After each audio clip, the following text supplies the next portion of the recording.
إن الحمد لله نحمده ونستعينه ونستغفره ونعوذ بالله من شرور أنفسنا ومن سيئات أعمالنا من يهده الله فلا مضل له ومن يضلله فلا هادي له وأشهد أن لا إله إلا الله وحده لا شريك له وأشهد أن محمدا عبده ورسوله صلى الله عليه وعلى آله وصحبه أجمعين. أما بعد، د پیغمبر صلی الله علیه وسلم مبارک سیرت بیانېدو او پاغه سیرت کې د پنځم کال حادثه او واقعات دا بیانېدي. په پنځم کال کې یو غزا را پیښه شوې چې هغې ته مریسی ویل کېږي.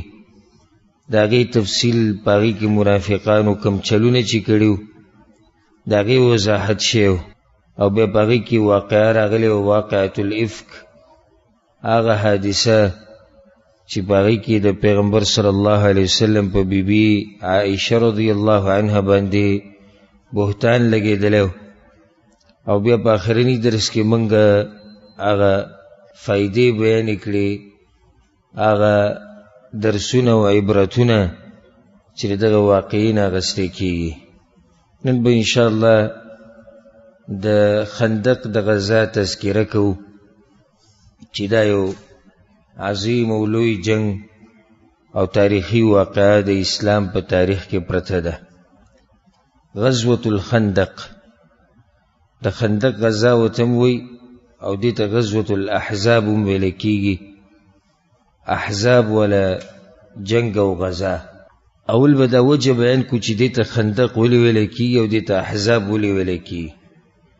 او دا د پنځم کال حادثه دام ده، یعنی د هجرت پنځم کالو پیغمبر صلی الله علیه وسلم د مکې نه مدینې ته راغلی او دا پنځم کالو د شوال میاشت وه، د شوال میاشت او پنځم کال پای کې دا غزا را پیښه شوې. غزوة الخندق خو ته په دې ویل کېږي، دا خندق نوم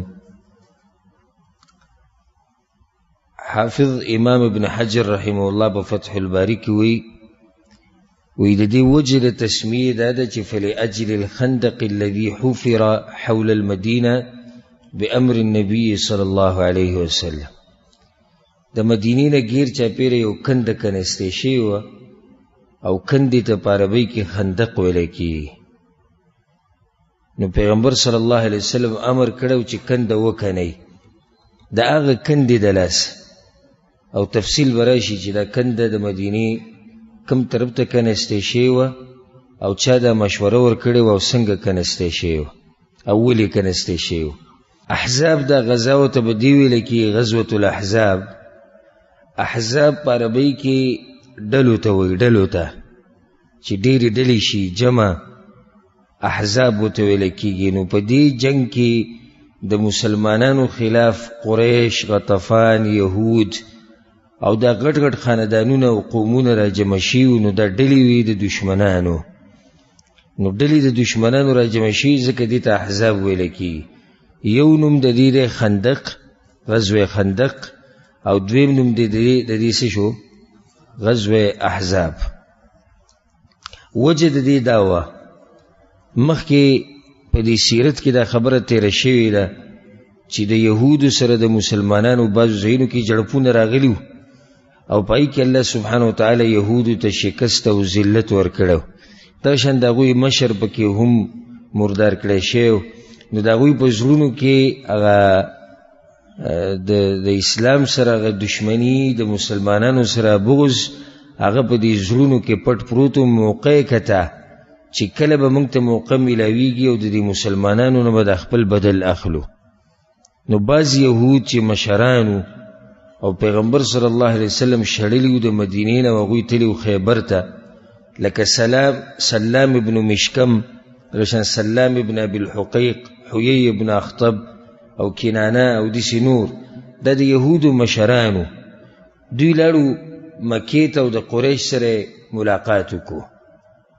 هلته د قریش د مشرانو سره ملو شو په مکه کې. او هغوی له تیزی ورکړه په دې باندې چې راپاسي د دې پیغمبر او د دې مسلمانانو خلاف، او د خپل طرف نه سره دا لوز وکړو چې موږ به تاسو سره په دې جنگ کې بالکل اوږه په اوږه یو ځای ولاړ یو. انا سنکون معکم حتی نستأصله، موږ به تاسو سره د هغه وخته پورې یو چې څو پورې دا پیغمبر صلی الله علیه وسلم موږ ختم کړی نه. قریش ورته وی چې دا خو ډېره زبردست خبره تاسو وکړه، خو دلته یو مسله ده، اول به موږ له د هغې جواب راکړي، بیا د هغې نه بعد موږ ستاسو ملګري وګورو به. او ته یې څه وانکم اهل الكتاب الاول والعلم، تاسو اهل علم یې، اهل کتاب یې، او د مسلمانانو سره چې کوم کتاب دی د دې نه زاړه کتابونه تاسو سره دي. وانکم على العلم بما اصبحنا نختلف فيه نحن ومحمد صلى الله عليه وسلم، زمونږ او د محمد صلی الله علیه وسلم په منځ کې چې کوم اختلاف ته او تاسو ته معلوم دی چې هغوی زمونږ د دین نه مني. افدیننا خیر ام دینه، نو تاسو اوس رښتیا خبره وکړئ، اهل علم یا علم د سره رښتیا آسماني کتابونه تاسو سره و، زمونږ د دین غوره دی که د دې مسلمانانو د دین غوره دی؟ دا تپوس چې د یهودو د علماو نه او د مشرانو نه وکړو. هغو ته نه نه بل دینکم خیر من دینه، ستاسو د دین چې دی دا ډېر غوره دی د هغوی د دین نه. دې کې دوی ډېر زیاتی او ظلم وکړو. مسلمانان او اهل کتاب یو بل ته نږدې په دې دي چې هر یو دا دعوه کوي چې ما سره آسماني کتاب دی. یهود هم وایي چې موږ سره دی تورات، نصارا وایي موږ سره انجیل دی، مسلمانان وایي موږ سره قرآن دی.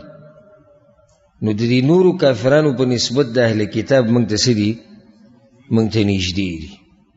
خو دې ظالمانو هغوی ته وایي نه نه ستاسو دین غوره دی، تاسو انتم اولا بالحق منه، تاسو سره د هغوی نه زیات حق دی. الله سبحانه وتعالی په آیتونه نازل کړو په سورة النساء کې شتي الم تر الى الذین اوتوا نصیبا من الكتاب یؤمنون بالجبت والطاغوت. آیت نه ګوري هغه کسانو ته چې هغوی ته څه برخه د کتاب ورکړی شوي د ایمان راوړي په جادو باندې او په شیطانانو باندې. ویقولون للذین کفروا، وی کافرانو ته هؤلاء اهدى من الذین آمنوا سبیلا، دا خلک چې دي د کافران د مشرکان د مکې د قریش، دا وی د دې مؤمنانو نه غوره دي، د دوی لاره برابره ده. الله سوی اولئک الذین لعنهم الله، په دې خلکو باندې الله لعنت ویلی. لعنت وجه دا ده هغه دا ده چې دوی هغه حق لاره چې کومه د مؤمنانو وه هغې ته ګمراهي وي، او هغه ګمراهۍ ته څه وي؟ هغې ته هدایت وي. خیر په دې باندې قریش ډېر زیات خوشحاله شو، ډېر زیات پې خوشحاله شو چې وګوره دوی هم دا ګواهي ورکړه چې زموږ دا دین دا د محمد صلی الله علیه وسلم د دین نه غوره دی. بس عهد او لوزونه وشو چې موږ به جنګ له ځو. د دوی سره چې کله یهودو خبره ختمه کړه نو بیا لاړو په غطفان قبیلې پسې، او دم د عربو مشهور قوم دی او مشهور خاندان دی. هغوی را ګرم کړو چې یاره د دې کسانو نه بدله اخیسته غواړي. دا څه قیسه ده چې دوی جنګونه کوي پکې ګټي، پلاني ځای کې زمونږ دومره کسان ووجل، پلاني ځای کې دومره ووجل، د دې خبرې څه حل راویسته غواړي. تاسو موږ سره ملګري شئ. هغه ورته وایي صحیح ده، موږ به سره ملګري شو. قریش راووتو. دا وجه شوه د جنګ او د غزا. که څوک درنه تپوس وکړي چې د خندق غزا یا غزوة الاحزاب د راپېښېدو وجه څه ده، نو وجه یې دا ده چې بعض یهود تلو او د قریش او عرب یې څه کړو، دی را پاسول او دی را ګرم کړو. په اصل کې د هغوی په زړونو کې خپل هم یو دشمني پرته وه د مسلمانانو سره. نو چې دوی پسې لاړو دوی را ګرم کړو، هغوی بیا ښه را ګرم شو. نو قریش راووتو سره د احباش چې ورسره کوم و حبش د هغوی سره و، هغه هم ځان سره راوویستو. په عربو کې ورسره کینانه خاندان، اهل تهامه علاقې وله چې کوم عربو ټول راووتو. دا 4,000 کسان وو، 4,000 کسان دا راووتو. او د دوی جنډه چې دی نو هغه د عثمان ابن طلحه ابن ابي طلحه سره وه. 300 د ځان سره سونه روان کړو او 1500 د ځان سره اوخان را روان کړو. ابو سفیان ابن حرب رضی الله عنه چې په ټیم کې مسلمان شوی نو د مشرو د دې قافلې. بل طرف ته بنو اسد راووتو، د بنو اسد قبیله راووته، د هغوی سره طلیح ابن خویلد د هغوی د جنډې مشر. بل طرف ته د غطفان قبیلې راووتې تقریبا 1000 کسان داو. بنو مر راووتو چې تقریبا 400 داو. بنو اشجع راووتو 400 داو او داسې نور ډېر راووتو.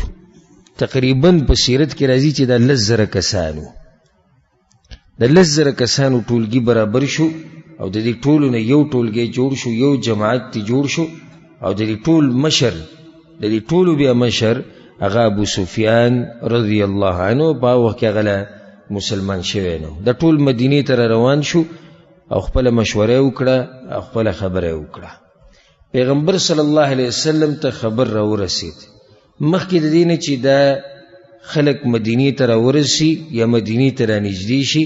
د خزاعه قبیلې بعض کسان مدینې ته راغلو، هغوی پیغمبر صلی الله علیه وسلم له خبر ورکو چې یا رسول الله ټول کافران را جمع شوي دي سره د یهودو او دا طریقې جوړه کړې ده چې په مدینه باندې به اچانک حمله کوو چې دوی خبر نه وي نو موږ به د دوی زنانم بې عزته کوو، د دوی ماشومانان به قیدیان کوو، د دوی بوډاګان به ختم کوو، د دوی ځوانان به ختم کوو. پیغمبر صلی الله علیه وسلم ته چې کله دا خبر را ورسېدو نو هغه یو مجلس شورا کېنوله، کوم چې مشران صحابه کرام او هغه را جمع کړو او د هغو نه مشورې اخیستې چې تاسو څه خیال دی، دې لارې ته ولې وځو، کوم ځای ته وځو. نو په هغه ټیم کې یو صحابي و چې هغه ته ویل کېږي سلمان فارسي رضی الله عنه او دی په اصل کې د فارس د علاقې و، عرب نه و. د اسلام هغه واقعه مشهوره واقعه ده. سلمان فارسی رضی الله عنه دا اولنی جنگ دی او غزا ده چې هغه کې شریک شوی د پیغمبر صلی الله علیه وسلم سره. هغه وی یا رسول الله ان كنا بفارس اذا حوصرنا خندقنا علينا. یا رسول الله موږ په فارس کې دا طریقه کوله چې کله دې چې اچانک په موږ باندې څوک حمله کوي یا حصار جوړوي چې موږ به دوی راګیر کړو نو موږ به چپ چاپېره د ځان نه کنده کنسته نو د دې کندې نه دشمن دی خوا نشي راوړېدی. دا طریقه به هلته موږ کوله وي. فاعجب ذلک رسول الله صلی الله علیه وسلم. پیغمبر صلی الله علیه وسلم دې خبرې ډېر په تعجب کې واچو. دا طریقه د عربو نه پیژنده، عربو دا طریقه نه پیژنده. دا په عربو کې اول پیر دی چې کنده کنستې کېږي د جنگ په حالات کې. عربو د هر قوم د جنگ طریقه ځان لري. د عربو ځان له طریقې وي، د روم والا ځان له طریقې وي، د فارس والا ځان له طریقې وي. دا طریقه د فارس والا ده چې غیر چاپېره کنده وکنه نو دشمن د دې کندې د لاسه بیا تا ته نشي را رسېدی. نو پیغمبر صلی الله علیه وسلم امر وکړو او د مدینې چې کوم شمال طرف ته علاقه ده په دغه ځای باندې پیغمبر صلی الله علیه وسلم وی چې دلته دا کنده به کنستی کېږي. د مدینې نه غیر چاپېره نه ده کنستی شي ځکه چې د مدینې دوه طرف ته کاړجنه ځمکه ده، په دې باندې هغوی نشي راتلی. او بل طرف ته چې دی د هغوی باغچې دي، باغونه دي، ونې دي، باغونه دي او د خلکو آبادیانې دي، په دې طرف باندې هم نشي راتلی. خو مدینه چې د کوم طرف نه لغړه ده نو هغه د دغه شمال د طرف نه ده. نو پیغمبر صلی الله علیه وسلم امر وکړو چې په دې شمال بلې طرف باندې یو کنده وکنسته شي. دا کنده په دې طریقه باندې وکنسته کېږي چې پیغمبر صلی الله علیه وسلم هر کس ته دا وایي، هر 10 کسانو ته چې تاسو به 40 ګزه ځای کنئ، 40 ګزه یا 40 سنګله ځای د پیغمبر صلی الله علیه وسلم هر 10 کسانو له ورکو. او چې کله د سلمان فارسی رضی الله عنه د مشوره د دې ملګرو ډېره خوښه شوه د پیغمبر صلی الله علیه وسلم هغوی کار شروع کو. نو په هغه ټیم کې مهاجرینو د وی سلمان منا، سلمان ګوره په من کې دی ځکه چې دم هجرت کړی دیم راغلی، خوشحاله شوی د په مشوره باندې وی سلمان فارسی خو زموږ ملګری. انصار وی نه سلمان منا، سلمان خو په من کې دی. پیغمبر صلی الله علیه وسلم چې کله دا خبره واوریده وی سلمان منا اهل البيت، سلمان خو په اهل بیت کې دی. تاسو غلی شئ، نه په مهاجرینو کې دی نه په انصارو کې دی. سلمان فارسی رضی الله عنه د دومره اوچت صحابي دی او دومره اوچت انسان دی چې پیغمبر صلی الله علیه وسلم وی دی خو په من کې دی، زموږ په خاندان کې دی، زما په کور کې دی. دا شرف الله سلمان فارسی رضی الله عنه ورکوګره په مشوره کې دومره خیر پروت دی. ځکه خو زه په زه شریعت ته مشورې ویلي دي، هر کار چې کې مشوره کوه. ور الله پیغمبر ته په قران کې وی وشاورهم فی الامر، ای پیغمبر ته چې کله سکار کینو د ملګرو سره مشوره کوه. خو پیغمبر صلی الله علیه وسلم د خپل ملګرو نه په عقل کې او په سوچ کې ډیر اوچت دي، کې څه شک نشته. خو بیا وته الله وی مشوره کوه. په دې کې اصل کې الله تربیت کول غواړي د دې امت. هر کار چې کې نو د مشرانو سره او د اهل الخبره چې هغوی سره پوهی او تجربی او علم وسري، نو دا هغوی سره مشوره کول پکاري. په دې مشوره کې دومره خیر راووت. پیغمبر صلی الله علیه وسلم مشوره وکړه، ملګرو نه مشوره وغوښته، دا پکې یو نوي مشوره رااله چې کنده کنو. سبحان الله. په دې ټیم کې د شوال په دې میاشت کې په مدینه کې سخت موسم و، ډیر زیات یخ سم جمع او د مدینه جمع ګور ډیر سخت جمع دی. تاسو کې کچاري دلې زما خپل ځاني لیدلې د مدینه جمع ډیر زیات یخي، څنګه چې ګرمي ډیره ګرمه ده، نو دغه شانی هغه جمع چې دی نو هغه د برداشت نه بهر جمع دی. پیغمبر صلی الله علیه وسلم امر وکړو، صحابه کرامو په کنده کنستو باندې شروع وکړه. حدیث کې راځي په صحیحینو کې دا حدیث دی د انس بن مالک رضی الله عنه، وخرج رسول الله صلى الله عليه وسلم إلى الخندق فإذا المهاجرون والأنصار يحفرون في غداة باردة. في پیغمبر صلی الله علیه وسلم د خندق دی طرف تروتو کمزې چې وته خوله، نو مهاجرین او انصار لګیو او د یخي سیلی چلی دی. سبحان الله. او فلم يكن لهم عبيد يعملون ذلك لهم، او د دې مهاجرین او انصارو سره دي سي غلامان نو کرانم نو جوي ولدا کار کړي ټول بخپل راوتی. فلما راى ما بهم من النصب والجوع، پیغمبر صلی الله علیه وسلم چې کله دا وی د لوګ او دا وی د سخت ولید نو دی وی اللهم ان العيش عيش الاخره فاغفر للانصار والمهاجره.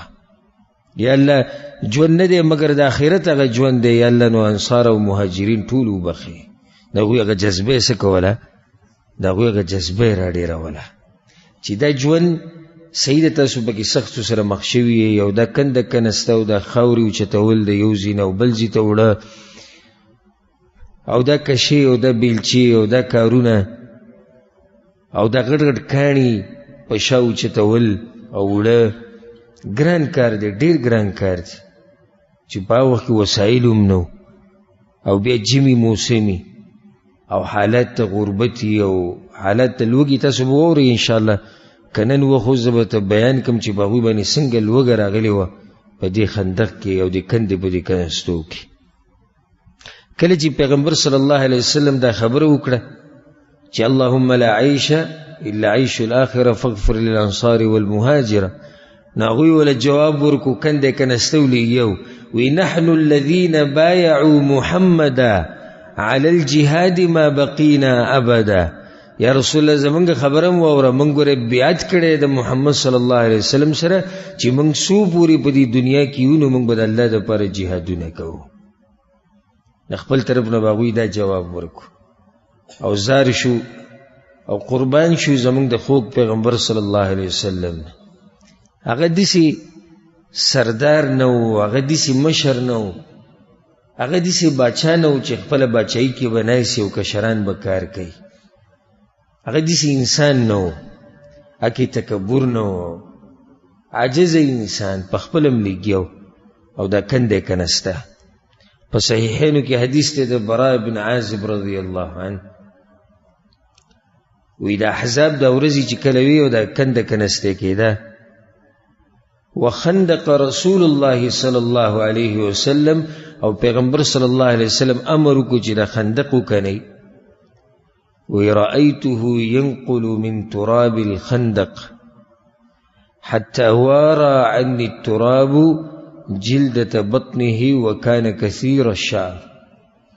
وی ما پیغمبر صلی الله علیه وسلم ولیدو دا خاورې په شا کړې و روانو او دی دوړي او دی خاورو زمانه د هغه سرمن پټه کړې و. هغه سرمن باندې ټوله خاوره پرته وه او په دې خاورو کې لت پت شی و. د ګیرې خو ګڼه ګیره وه، وی په دې ګیره کې خاورې پرتې وي او پیغمبر صلی الله علیه وسلم لګیا و د هغوی سره. دا به وي اللهم لولا انت ما اهتدینا ولا تصدقنا ولا صلینا. یا الله کته نه وې نو موږ ته به هدایت نه وې میلاو شوی، نه به موږ صدقې ورکړی وې، نه به موږ منځونه کړی. فانزلا سکینة علینا وثبت الاقدام الا قینا. یا الله زموږ په زړونو کې سکینت او اطمینان راواچوه، که چېرته دشمن را مخامخ شي نو یا الله زموږ خپې ورته مضبوطې کړي. ان الاولى قد بغوا علينا وان ارادوا فتنه ابينا. یا الله دغه ټولو کې هغه دشمنان مراد دی، یا الله هغه ټولو بغاوت کړی دی را روان دي، نو ته زموږ مرسته وکړي. پیغمبر صلی الله علیه وسلم به دا خبرې کولې او د دوی هغه جذبه هغه به ښه ډېرې ده. ځکه حدیث کې راځي ام سلمه رضی الله عنها وایي په صحیح مسلم کې دا حدیث ته امام احمد بن حنبل رحمه الله هم راوړی. وی ما نسیت قوله صلی الله علیه وسلم. ما نو د پیغمبر صلی الله علیه وسلم خبر نه ده یېره یوم الخندق د خندق په ورځ کړې وه. وهو يعاطيهم اللبن. او پیغمبر صلی الله علیه وسلم به دا خښتې راغستې او هغوی له به ورکولې یا د هغوی نه به اغستې. وقد اغبر شعر صدره. او د پیغمبر صلی الله علیه وسلم په سینه چې کوم ویښته دي هغه هم خړ پړ شوي ټول. او دا به وي اللهم ان الخير خير الاخره فاغفر للانصار والمهاجره. پیغمبر صلی الله علیه وسلم بکی عمار رضی الله عنه ته دعام کړی و. عمار روان و او ډېرې ګټې اوچتې کړې وي. نو پیغمبر صلی الله علیه وسلم چې کله ولیدو چې عمار روان دی او د ډېرو کاڼو او د غټو غټو ګټو راوچتولو سم ټیټ کړی دی، ځمکې سره یې لګولی او را روان دی. پیغمبر صلی الله علیه وسلم د هغه دپاره دعا وکړه، دا خبره یې واضحه کړه چې زه راضي یم د عمار نه، نو یا الله ته ترې راضي شه. پیغمبر صلی الله علیه وسلم په خپله د صحابه کرامو سره د دې دین دپاره خاورې اوچتې کړي دي، کاڼي اوچتې کړي دي، کشۍ او بیلچې استعمال کړي ده په خپله پیغمبر صلی الله علیه وسلم. دا خبره یاد ساتئ چې د دین په مخ کې به دا خبره نه کې چې زه پلانی یم او زه علانه یم. دین د هر چا نه اوچت دی، کائنا من کان، که هغه هر څوک. د دین په مخ کې څوک نه چلیږي. که ته د پلانی او پلانی زوی که نه ځان له به یې، او که ته مالدار یې ځان له یې، که ته ښایسته یې ځان له یې، او که ته طاقتور او زورور یې ځان له یې. د دین نه اوچت څوک نشتی. پیغمبر صلی الله علیه وسلم دومره اوچت انسان، هغه په خپله د خندق په دې کنستو کې لګیا دی، خاوره وړي راوړي، د سینې هغه ویښتې په دې خاورو باندې ککړ شوي، په ګیره کې خاورې پرتې وي او لوږه په هغوی باندې دومره ډېره شوې وه چې څو ورځې هغوی ته خوراک نه و میلاو شوی. ټوله ورځ به یې کار کو، د سحر نه د ماښامه پورې به هغوی لګیا مسلسل دا کار به یې کو، دا کنستل به یې کول، او د شپې به بیا کورونو ته واپس رالو. نو بیا ټول اودیس چلو کو چې کاڼي راواغستو او هغه یې د خپلو خېټو نه تاو کړو، د دې دپاره چې د دې لوږې دا کمی ورته نه محسوسېږي. په صحیح بخاري کې دا حدیث دی د جابر بن عبدالله رضی الله عنهما وإن يوم الخندق نحفر فعرضت كدية شديدة. وی منګ لګیو کندم کنسته جابر رضی الله عنه په منځ کې یو ګټ راغی خو ډېر سختو. فجاءوا النبي صلی الله علیه وسلم، رالو به پیغمبر صلی الله علیه وسلم پس ډېر یو زورور بادر انسان و پیغمبر صلی الله علیه وسلم یو حکیم انسان. صحابه کرامو ته معمولی خبر رااله به پیغمبر صلی الله علیه وسلم پسې برا واپس کړي. یا رسول الله هذه کدیه عرضت فی الخندق، یا رسول الله ګټ پکې راغلی دی، یو کاڼی راغلی خو څه بل شان کاڼی دی نه ماتېږي. وی انا نازل، زه در روان یم. وی ثم قام وبطنه معصوب بحجر. پیغمبر صلی الله علیه وسلم پاسېدو او چې کله دې کاڼي له ګزار ورکوو د لاسونه اوچت کړو، په هغه ټیم چې هر شی ورسره و، که شی وه بل څه شی و بل شی و، هغه یې چې راواغېستو نو چې اوچته و ګزار یې کوو، نو ما چې وکتو نو پیغمبر صلی الله علیه وسلم هم کاڼي تړلي وو، خو دوه کاڼي تړلي وو. موږ یو تړلی وو، پیغمبر صلی الله علیه وسلم دوه تړلي وو. فضرب فی الکدیه، نو پیغمبر صلی الله علیه وسلم چې کله دا کاڼی وو فعاد کثیبا اهیل، نو هغه داسې د شګې په شان وبهېدو. دا د پیغمبر صلی الله علیه وسلم معجزه مو. وی ولبثنا 3 ایام لا نذوق ذواقا، 3 ورځې او 3 شپې په موږ باندې تېرې شوې چې موږ هېڅ هم نه وخوړلي. یو حدیث کې دا هم راځي په صحیح بخاري کې د انس بن مالک رضی الله عنه وی مهاجرین او انصار لګیو ټول یو ځای کار کوو، والقوم جیاعون، او ټول وکیو. سره د دې هر څه پیغمبر صلی الله علیه وسلم ته چې به هغوی کتو نو هغه لوږې ختمېده، هغه تندې ختمېده. دې ته وایي د اسلام دپاره قرباني ورکول. زه که دا قوم را مخامخ شي الله ته او موږ ودرېږو الله ته، نو په نمونو حجت یې په موږ باندې قایم کړي. د دې قومونو د لاسه ده داسې خلک چې تېر شوي دي. موږ سره څه خبره نشته چې الله ته یې وکړو، موږ سره څه عذر نشته چې الله ته یې بیان کړو. کم عذر به ته الله ته بیان کې او د ځمکې په دې مخ باندې داسې قومونه هم تېر شوي دي، ته به کم عذر الله ته بیانې؟ کم خبره به ته الله ته وکړي؟ او داسې مجاهدین په دې ځمکه باندې تېر شوي دي چې هغوی څو ورځې او شپې خوراک نه دی کړی او د اسلام دپاره لګیا دي کنده کنستي. ښه منافقانو سي چې منافقانو خو بس بانې جوړې کړې او د دوی تفصیل درته زه بیانوم انشاءالله په روان درس کې به تاسو واورئ. هغوی به بس دغې دپاره ګرځېدو چې د مسلمانان کمزوري کې، نور به په کورونو کې ناست و، د پیغمبر صلی الله علیه وسلم د اجازت نه بغیر بتلو. په دې غزا کې د خندق د غزا چې ده، په دې کې بعض معجزې هم راښکاره شوي ډېرې ناشنا. لکه یو معجزه دا ده، معمولی خوراک ډېرېده. تفصیل به ته بیان کم. دا حدیث ته په صحیح بخاري صحیح مسلم کې د جابر بن عبدالله رضی الله عنهما وی چې لما حفر الخندق رأيت بالنبي صلى الله عليه وسلم خمصا شديدا. وی ما پیغمبر صلی الله علیه وسلم ولیدو ډېره سخت لوږه پرې راغلې وه، او خصوصا د خېټې ته چې ولې د کاڼي ولیدو نو صبر ترې ونه شو. فانکفأت الى امرأتي، نو زه په خپلې ښځې پسې لاړم، ډایرک کور ته لاړم. وی ما ورته ویل چې هل عندك شی، څه د سره شتې کور کې؟ فإني رأيت برسول الله صلی الله علیه وسلم خمصا شدیدا، ما به پیغمبر صلی الله علیه وسلم باندې یو ناشنا لوږه ولیده، د مخ رنګ یې وله بدل کړی. تا سره کور کې خو څه شتې نه که نه؟ وی فأخرجت إلی جرابا فیه صاع من شعیر،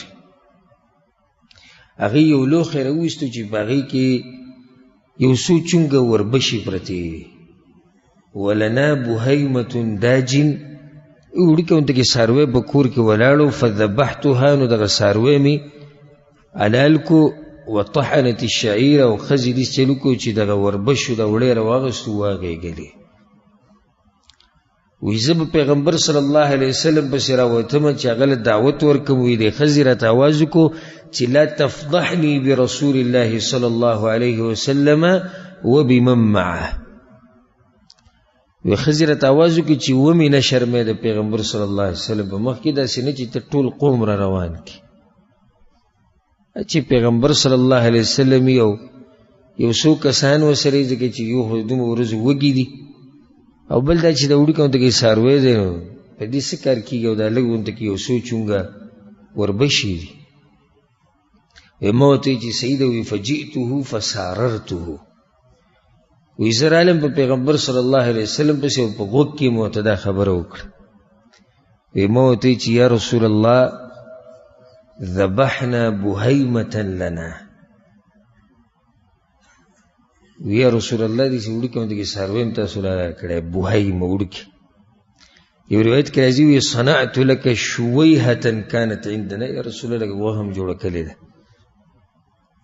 وطحنا صاعا من شعير او سلک وربش وړه پراته هغه مغې ګلې فتعال انت ونفر معك یا رسول الله کته سره شي یو څو کسان ځان سره راولي. په صحیح بخاری کې واضح روایت ته وی دوت وی چې فقم انت یا رسول الله ورجل او رجلان یا رسول الله تاسو راشي یو کس یا دوا ځان سره راولي. وی پیغمبر صلی الله علیه وسلم وی چې ها فصاح النبي صلى الله عليه وسلم يا غاوازك يا أهل الخندق يا خندق ولو إن جابرا قد صنع سؤرا فحي هلا بكم. جابر راغلی ما ته وی پروګرام یې کړی د روټي راځي ټول لازم. امام احمد بن حنبل رحمه الله چې کوم روایت راوړی پای کې د جابر رضی الله عنه سر له سلاس راوچوي انا لله و انا الیه راجعون. دا بل مصیبت جوړ شو. دغه لږونته کې خوراک خو د پیغمبر صلی الله علیه وسلم باندې پیرزو رجلن او رجلان جو عمر بو سره شي او ابو بکر بشي عثمان بشي زیات شي دغه سلور دی سره شي علي دی سره راشي.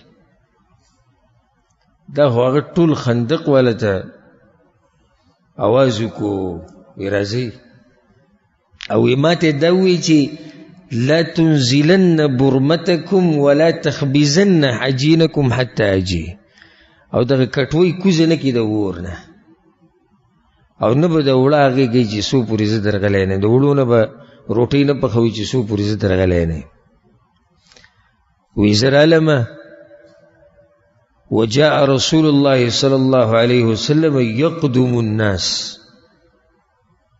وی پیغمبر صلی الله علیه وسلم را روان دي د خلکو نه مخکې او شاته پسې د دنیا را روانه. وی زما ښځې چې دا خلک ولید وی شروع کړه چې بیکاو شروع کړه. مطلب دا دی ستا د لاسه او که شرم دی او که دغه دی هر څه ستا د لاسه تا ته خو ما ویلي وو چې شرمې به مې نه جاخه چې اوس تا جوړه کړه نو به ستا سر لیدي هر څه. وی ما ورته وایي چې ګوره ما بلکل هغه کار کړی دی کوم کار چې راته تا ویلی و خو دا د پیغمبر صلی الله علیه وسلم کار دی نو هغه به خپل کار ښه پوهېږي نه هغه دا کار کړی دی. وی پیغمبر صلی الله علیه وسلم چې راغی وی راوړي هغه وړه او راوړی هغه کټوۍ وی ما هغه وړه م راوړو هغه کټوۍ مې م راوړه پیغمبر صلی الله علیه وسلم په هغې کې خپلې لاړې مبارکې د هغې ګډونې پکې وکړو او د برکت دعا یې وغوښته او بیا وی بس دا کټوۍ را کوزوئ مو خوراک ترې راچوئ او دا ډوډۍ کار شروع کوي. ځان له وی او داسې یې مو وي دې زنانه ته وی ځان له یو بله زنانه م راوغواړه چې هغه تا سره دا روټۍ زر زر پخوي او کار شروع کړي. وهم الف او په دغه ټیم کې چې کوم دی پروګرام در راغلی اوس تقریبا 1000 کسان. قال جابر رضی الله عنه په روایت کې دی فاقسم بالله زرت وی په الله باندې قسم خورم لقد اكلوا حتى تركوه ويقول دمر خوراکو کو چې بیت پاتم شو وان برمتنا لتغط كما هي او زمونږه کټوۍ اقشن خود کېدو د سره پورې ډکوه وان عجيننا ليخبز كما هو وړه ختمېدو نوم نه اخلي هغه څومره چې وو د هغې نه هم ډېر وو. دا یو معجزه وه چې الله سبحانه وتعالی راښکاره کړې وه د پیغمبر صلی الله علیه وسلم په لاس باندې. یو زنانه پکې خپله ماشومه رالېږلې وه یا الکی را لګلی و په څادر کې ورسره لږې ونته کې کجورې تړلې وې چې دا به ورکړي چاله دا پیغمبر صلی الله علیه وسلم له ورکړه غلي ورته وویل دا ستا دپاره چې چې راغی رسول صلی الله علیه وسلم ورته څه دې راوړي چې غلي ورته کې وي یا رسول الله دا کجورې دي زما مور را لېږلي دي چې پیغمبر صلی الله علیه وسلم له یې ورکړه نو تاسو به وخورئ یو ملګری دوه به تاسو سره وخوري رسول صلی الله علیه وسلم اعلان وکړو پلاني وي کجورې را لېږلي ټولو دپاره راځي هغه څادرې کولو کو صحابه کرامو به شروع وکړه ویې خوړې بیا تیم پاتې شو دا هغه معجزه د پیغمبر صلی الله علیه وسلم چې راښکاره شو بل پیغمبر صلی الله علیه وسلم ډېر غني انسان و پاکې دا غټ صفت یوازې خوراک دغه له خو نوم نه ورکو کله چې انسان درون انسان یو غني کنه نو دله هله د خوراک او د هر څه نعمت چې د استعمالي دا ول هر مزه ورکوي چې دې کو سره دی وي زما خپلوان ملګري څوک را سره شریک شوی که او نن سبا خو هغه ډېر دي میم زرما او ټوله زما اکثر د ماستو یو ډبی راغستی او په کمره نه نوځي پټ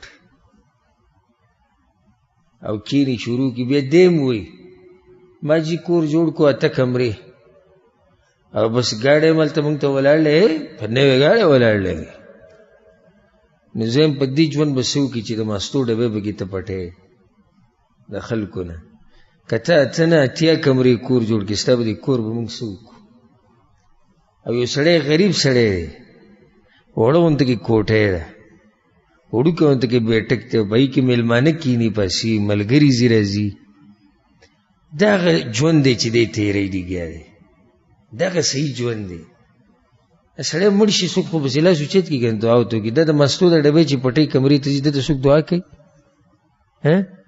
چې د چا صفت کړی په مجلسونو کې به دغه صفت یادېږي نه چې دی که یو روټۍ د یو ډوډۍ راغستې د بټۍ نه هغه به په ترخ کېنولې کمرې ته به ننوځي بعض نیم پکې چای پخوي نو هغه وړوکی ډبی راغستی د پیو په هغې کې دی 5 ټیمه چای ځان له پخوي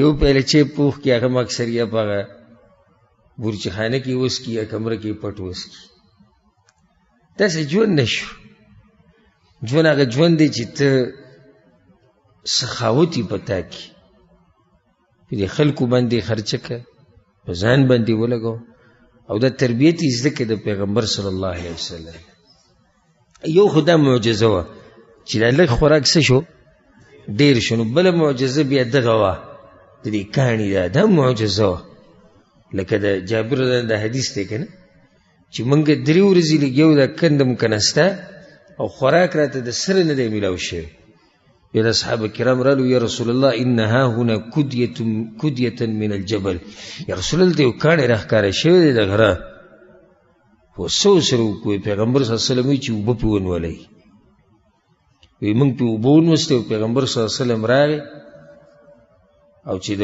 ګزارې وله ورکړو که نه بسم الله ووایي او 3 ګزارې وله ورکړو وایي فصارت کثیبا یوهال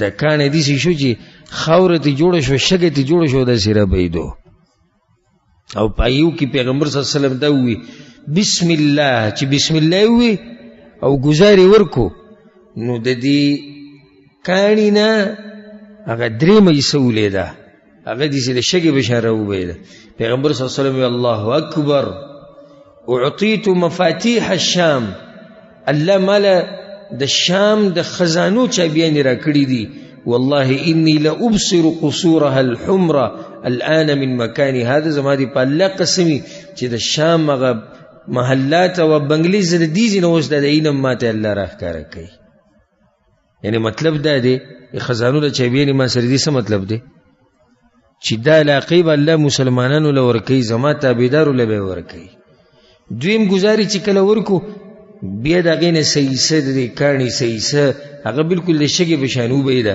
پیغمبر صلی الله علیه وسلم الله اکبر اعطیت مفاتیح فارس د فارس ملک د خزانو چابیانې الله ما لره کړي دي.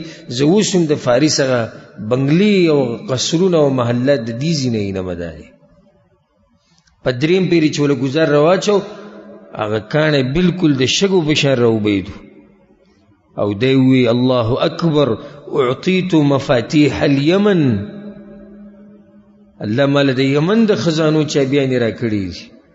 والله انی لابصر باب صنعاء، د صنعاء علاقې هغه دروازه چې د مشهوره هغه پیغمبر صلی الله علیه وسلم اوس هم ماته دا ښکاري. او دا معجزې داسې نه وي چې ختمې شوې، پیغمبر صلی الله علیه وسلم وی او خبره ختمه شوه، نه همدقه شان شوي. تقریبا 25 کاله بعد د پیغمبر صلی الله علیه وسلم د دې خبرې نه 25 کاله بعد د ټولې علاقې فتح شوي دي. 14 کال د هجرۍ کې واقعه راپېښه شوې وه چې هغې ته واقعه د یرموک وایي. او که چېرته ما د پیغمبر صلی الله علیه وسلم د سیرت د الله په توفیق سره ختم کو نو د یرموک د واقعې تفصیل به تم بیان کو. یرموک په دې واقعه کې چې خالد ابن ولید رضی الله عنه مشر، الله سبحانه وتعالی رومیانو له شکست ورکړو او د شام د خزانو چابیانې هغه الله مسلمانانو له ورکړې وي.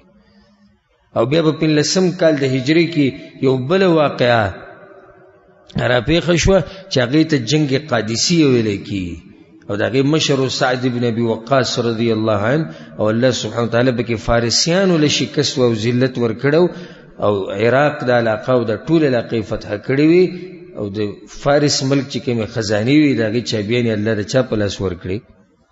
الله مسلمانانو له ورکړې. کله چې دا زیری ورکړو پیغمبر صلی الله علیه وسلم مؤمنانو ته، نو د مؤمنانو هغه زور هغه ښه ډېر شو او جذبه یې ښه ډېره شوه او منافقان په خندا شو.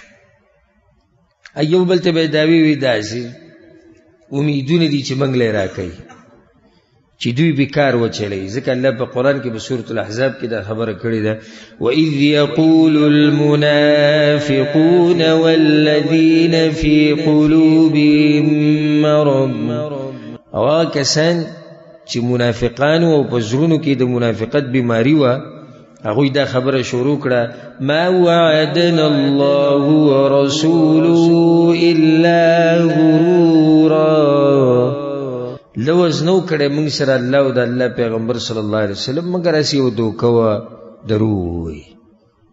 هغوی به وخندل چې له حدیث یې به مو شي تاسو د شته مسلې ته اول وګورئ بیا د هغې نه بعد به ګورو د فارس او د روم د خزانو سره او د یمن د خزانو سره. په دې کې اختلاف دی چې څو ورځې په دې خندق کې کار شوی دی. نو بعضو ویلي چې 6 ورځې، بعضو علماو لیکلي دي وي 20 ورځې، بعضو لیکلي 40، بعضو لیکلي 15 ورځې او بعضو لیکلي دي میاشت. او په دې ټولو کې څه ټکراو نشتی، په دې ټولو خبرو کې څه ټکراو نشتی.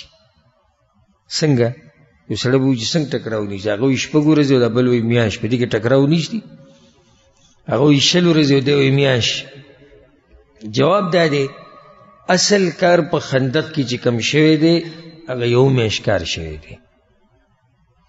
دا 6 ورځې بیا څنګه وویلې بعضو؟ هغه یې داسې وایي چې پیغمبر صلی الله علیه وسلم ما تاسو ته ووایي که نه چې دا کار یې تقسیم کړی و جدا جدا ټولګو باندې، تاسو به دومره ځای که نه او تاسو به دومره ځای، نو د هر یو ټولګي 6 ورځې کار کړی دی. هر یو ټولګي 100 ورځې کار کړی، 6 ورځې، نو شپږ دقه شانې 100 ورځې پوره کړې، یو میاشت یې پوره کړه. نو څه ټکراو پکې رانه دی؟ خبرې ټولې الحمدلله رښتینې دي. خبر را ورسېدو چې څنګه چې دوی فارغه شو نو خبر را ورسېدو چې دشمنان را ورسېدو او د یو طرف نه د مدینې چې کوم اوچت طرف ته دغه طرف نه 4,000 کسان رالو او غطفان قبیله او د هغوی سره چې څوک وو دوی د دې احد د دې طرف نه رالو او 6,000 کسان. پیغمبر صلی الله علیه وسلم باندې چې څومره سخت حالات دلته تیر شوي دي که نه، او څومره پیغمبر صلی الله علیه وسلم په غم کې پریوتی دی په دې جګړه کې او په دې غزا کې دومره یو بل غذا کې نه دی پرېوتی. وجه دا و چې 10,000 کسان एकदम په یوه علاقه باندې راشي او په هغه علاقه کې زنانه مي او بوډاګانو مي او ماشومانانو مي، نو څه به کوې؟ د پیغمبر صلی الله علیه وسلم دې سره سوچ एकदम خبر راغی چې مشرکان او کافران را ورسېدو، 6,000 د یو طرفه او 4,000 د بل طرف. دا په مؤمنانو باندې هغه سخت حالات دي او ناشنا امتحان. الله سوی اذ جاءوكم من فوقكم ومن اسفل منكم. الله وی د بر طرف د باندې راغلو او د کوز طرف هم راغلو. وَإِذْ زَاغَتِ الْأَبْصَارُ او کله چې کږي وږي شوې سترګې.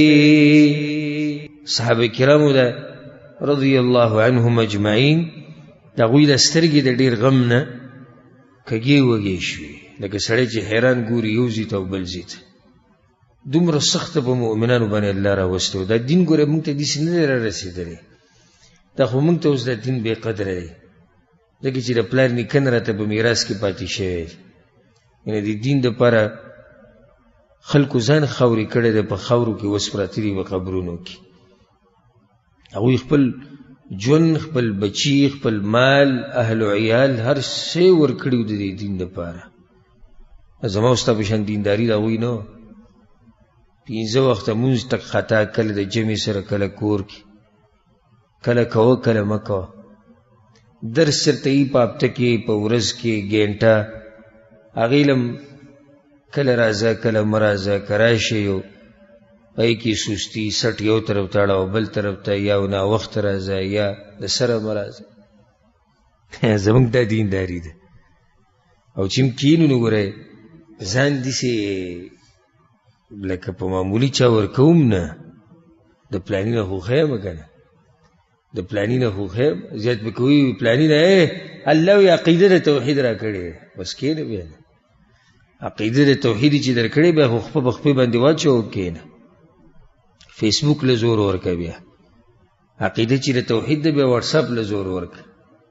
عقیده د توحید ده بیا غیبتونو له او خوبونو له او بازارونو له او مزدورو له زور ورکه. بیا د دې اسلام دپاره خلکو وینې توی کړي، د هغوی سره به یې څنګه قدر و، که دا چې تارمان هغوی وی نو موږ به ترې تپوس کړی وی. د دې خلکو نه که دې تپوس کړی وی که نه، د الله وی د سترګې چې کږې وږې شوي په ټیم کې، دوی به ته بیان کړی وی چې د اسلام سطح وی. وَإِذْ زَاغَتِ الْأَبْصَارُ او کله چې کږې وږې شوې سترګې. وَبَلَغَتِ الْقُلُوبُ الْحَنَاجِرَ او را ورسېدل زړونه مرو ته. 10,000 فوج چې راشي که نه، 10,000 او د قسمه قسم قبیلون را جمع شوي 10,000 کسان چې راشي که نه، دوی به هم څه زوري، څه شور او شغرب. الله اکبر. 3,000 کسان مؤمنان 3,000 او دا 10,000. او پیغمبر صلی الله علیه وسلم مدینه کې چې کوم غر دی سلع ورته ویلی کېږي، دا غر خپل شاته کو او د دوی او د مشرکانو په منځ کې دا کنده وه. او پیغمبر صلی الله علیه وسلم امر وکړو چې دا زنانه او دا ماشومانان دا په مدینه کې چې کوم آبادیانې وي غټې غټې چې قلاګانې غونته کې وي، په هغې کې کېنول او سی په دې کندو کې کېنول. او په مدینه باندې پیغمبر صلی الله علیه وسلم عبدالله ابن ام مکتوم رضی الله عنه مشر کو، او د مهاجرینو جنډې زید ابن حارثه له ورکړه، او د انصارو جنډې سعد ابن عباده رضی الله عنهما هغه له ورکړه. الله وی وبلغت القلوب الحناجر، زړونه مرو ته راورسېدو، یو بل ته ووایي ملګرو ویرالوها. وتظنون بالله الظنونا، او شروع کړل تاسو په الله باندې قسمه قسم ګمانونه. قسمه قسم ګمانونه په الله باندې شروع شو. څنګه د منافقانو جدا ګمانو او د مؤمنانو جدا ګمانونه، ناشنا ګمانونه او چغې شروع شو مدینه کې. د منافقانو او چې په زړونو کې مرض و، ما وعدنا الله ورسوله الا غرورا. موږ تاسو ته ویلي چې د الله دا لفظونه ټول یو دوکه ده. نه ګورئ که نه را دي شي هغه الله مرسته دې وکړي، 10,000 لښکر راغلی د مدینې ټول راګیره کړی را دي شي که. او مؤمنانو مبارک الله سوی ولما راى المؤمنون الاحزاب، کله چې را ډلې رالی و دې بعضو پکې آواز وکړو، وی راورسېدې ډلې مشرکان رالو، 10,000 فوج دې راورسېدو، ډاري کې ووی قالوا هذا ما وعدنا الله ورسوله وصدق الله ورسوله. یو بل ته وی وګوره هغه الله چې ویلو د الله پیغمبر چې ویلو چې سختي به راځي هغه وخت راغی که نه. ګوره الله وی رښتیا ویلو. قرآن کې الله ویلي که نه ام حسبتم ان تدخلوا الجنه ولما یأتکم مثل الذین خلوا من قبلکم. ستاسو خیال دی چې تاسو به جنت ته ننوځئ او پوخانو به شان سختي به رانشي، سختي به راځي. څنګه چې هغوی دا ډلې ولیدې د کافرانو که نه نو چغې یې کړې وي الله رښتیا ویلي و، د الله پیغمبر هم رښتیا ویلي و. حقه سخته راله، هغه امتحان راغی په موږ باندې. وما زادهم الا ایمانا وتسلیما. الله وی د دې ډلو دې را رسېدو د مؤمنانو هغه ایمان څه کو، هغه یې ښه ډېر کو.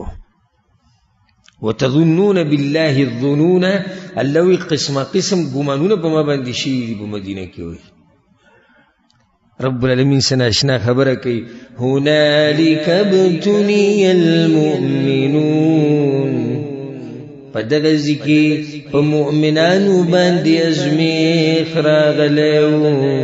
وزلزلوا زلزالا شدیدا، او جړقولی شوي وو په سختو جړقولو سره. الله وی ما د مدینه جړقولې وه داسې سخته مې پرې راوستې وې، صحابه کرام یې خوځولي وو داسې. یو خو زمونږ دا سختې دي د مزدورۍ سخته، د هغې سره به موږ باندې زلزله راشي، خېټه خالي ده، دې سره څه وکړو، بچي دي، ښځه ده، کلي ته تلو غواړي، څه وکړو. یوه سخته دا وه چې په هغوی باندې راغلې وه. الله وی وزلزلو زلزالا شدیدا، الله وی ما په داسې سخت راوستو چې سمه زلزله وه، داسې مې جړقولي وو دا ټول مؤمنان. او مؤمن پته او د منافق پته او د رښتیني او دروغجن پته دا به کوم ځای کې لګي؟ دا هم په دې سختو کې لګي. احسب الناس ان یترکوا ان یقولوا آمنا وهم لا یفتنون. الله وی ستاسو څه خیال دی چې تاسو به دا ووایئ چې موږ ایمان راوړی دی او زه به امتحان نه راولم؟ که دا امتحانونه او سخت دي لرې کړو که نه، بیا خو ټول هغه اوچت مؤمنان دي چې تپوس یې مه کوه. خو چې معمولي سخته راشي که نه دا یو نیم به لګیایي زه داسې او زه هر شم د الله نه او غریبي پرې راشي اکدم نو بیا کفري خبرې شروع کړي. دا یو به لګیایي یاره وایي داسې او داسې او که دا وکړو الله زه به دا وکړم او که الله دا وکړو زه به دا وکړم. منافقانو په شان لګیایي. لکه سورة التوبه کې الله څه وایي؟ ومنهم من عاهد الله لئن آتانا من فضله لنصدقن. بعضو پکې دا وایي یاره وایي که الله راله مال لا کړو نو دا مال به په کوم ځای کې ولګو؟ صدقه به یې کوو. منافقانو پکې دا وایي. دا نن سبا هم که خیال هم کړی یاره که الله راله ښه کار راکوي دومره به ترې ورکړم الله له او دا به ترې ورکړم الله. فلما آتاهم من فضله، خو چې کله پې الله هغه نعمت یې وله ورکو ده چې کومه خبره کړې و هغه شانو شوه، بخیلو به، الله وی به بخل شروع کو، بیا نه صدقې وي او نه خیرات. دا امتحان دی چې کیني که نه دا باسې کیني نو داسې خبرې شروع کړي ته به وایي چې دی د ابوبکر صدیق نوسی دی یا د پلاني صحابي څه رشته دار دی، داسې ایماني خبرې به شروع کړي. خو چې عین موقع ته راورسي که نه نو بیا تشه هوایي ټیرې پنچر شي، ټیرې پنچر شي هوا چې وځي بس بیا پنچر ټیر باندې څه کېږي ګاډی سیټ ته کوي. بیا پیغمبر صلی الله علیه وسلم ته چې کله پته ولګېده چې ډله راورسېده د کافرانو او لښکر د کافرانو راورسېدو، نو صحابه کرامو د پیغمبر صلی الله علیه وسلم دپاره یو خیمه ولګوله، د څرمن یو خیمه د هغه دپاره ولګوله او په هغې باندې یو صحابي د هغې په چوکیدارۍ باندې ودرېدو، عباد بن بشر رضی الله عنه. دی مشر و، نور د انصارو نه ډېر کسان په چوکیدارۍ کې وو چې هغوی به ټوله شپه پیغمبر صلی الله علیه وسلم ته ولاړو، ټوله شپه به ولاړو پیغمبر صلی الله علیه وسلم. خو چې څنګه د مشرکان راورسېدو که او دا کنده ولیده، نو هغه هم حیران شو، ځکه چې ما تاسو ته وایي چې دا کنده که نسته او داسې قسمه جنګ دا په عربو کې نو هغوی هم حیران شو چې دا اوس څه وکړو. د ډېر طرفونو هغوی تاو راتاو شو چې څه چل وکړو، خو څه چانس جوړ نه شو د حملې. نو بیا یې دا ووایي چې بس موږ به دلته پرېوځو او د مدینې او د مؤمنانو به حصار وکړو، موږ به دوی راګیر کړو، به دلته به ورته پراته یو. دا جنګ په اصل کې داسې جنګ نه و چې دا کافران او مشرکان یو بل ته مخامخ شوي دي او یو بل په تورو باندې والي، نه، دا د اعصابو جنګ و، دې ته د اعصابو جنګ ویلی کېږي.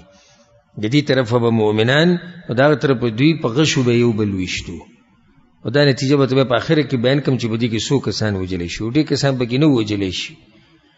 نو مؤمنانو خپله دفاع کوله د مدینې نه، او دوی به د بهر نه ګزارونه کول، او د زنانه ماشومانان یا په کورونو کې او یا په کوم ځای کې یا په کنده کې. د رسول صلی الله علیه وسلم ترور صفیه رضی الله عنها، هغې د بدر د هغوی د زنانو ته حیران شي، د هغوی د زنانو د واقعات چې سړی واوري او د خپلو زنانه پرېږده، د خپلو ځوانانو ته چې سړی وګوري سړی حیران شي. یو واقعه پکې داسې راځي چې د دې زنانو د دې ماشومانانو سره دغه هم ناست و، حسان بن ثابت رضی الله عنه هم کمزور و، پیغمبر صلی الله علیه وسلم هلته کېنوله چې ته هلته کېنه. په دې کې یو یهودی راغی او د قضیې کې ګرځېدو کله چې دا لوز یهودو مات کو، خصوصا بنو قریظه، او دا به ته په روان درس کې بیانومه چې مدینه کې هم دقه یو ټولګی د یهودو پاتې شوی او هغوی هم غدر او خیانت کړی و، به ته په روان درس کې بیانوم. نو دا بیا د زنانه او ماشومانان او بوډاګان د یهودو نه یېرېدو، ځکه چې خو مدینه کې دننه و که نه. نو دغه یو یهودی راغی ګرځېدو، نو د پیغمبر صلی الله علیه وسلم ترور صفیه رضی الله عنها هغه یو غټ داسې لوړ واغېستو، حسان بن ثابت لی ورکو، وی پاسه د دې یهودي د که قریب ووایي چې پته یې ولګي، ځکه که ده مونږ ولیدو نو د نور خبرې او د جاخه ښه ډېرېږي، بیا بیا به هم دننه هم راګیر کړي. نو هغه ورته ښه صفه ووایي تا ته پته چې دا کار نشم کولی. ای ښه ته یې نشي کولی، زه یې کوم.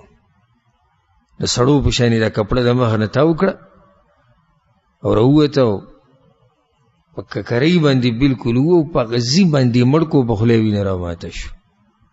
یهود ښه ویېرېدو، ښه وایي د دوی جنګجو کسان دلته هم ناستې وایي او خبر نه و چې دا زنانه د باندې دا ګزار کړی. داسې قسمه حالات په مدینه باندې جوړ شو. تقریبا د 20 میاشتو نه د 20 ورځو نه میاشته پورې همدغه مقابله روانه وه. دوی به دې طرفه غشي ویشتو، هغوی به د هغه طرفه غشي ویشتو. په دغه منځ کې بیا یهودو چې کوم لوز کړی د مسلمانانو سره او پیغمبر صلی الله علیه وسلم سره، که چېرته د بهر نه دشمن حمله وکړي نو موږ به تاسو سره یو. دا لوز یهودو چې دی په منځ کې بیا مات کو. څنګه یې مات کو او خبر څنګه مؤمنانو ته راورسېدو او دا جنګ بیا څنګه ختم شو او د دغه یهودو سره څه چلو شو، دا ټولې خبرې به انشاءالله په روان درس کې بیانو. الله سبحانه وتعالی دې موږ له توفیق راکړي چې د دې پیغمبر صلی الله علیه وسلم او دغه صحابه کرامو په نقش قدم روان شو. او الله سبحانه وتعالی دې څنګه چې موږ دلته یو ځای کړي یو، دغه شان دې الله سبحانه وتعالی موږ او څوک چې دا بیان اوري او څوک چې ګوري، الله دې موږ ټول د پیغمبر صلی الله علیه وسلم سره په جنت کې یو ځای کړي. هذا والله اعلم وصلى الله وسلم على نبينا محمد وعلى آله وصحبه اجمعين.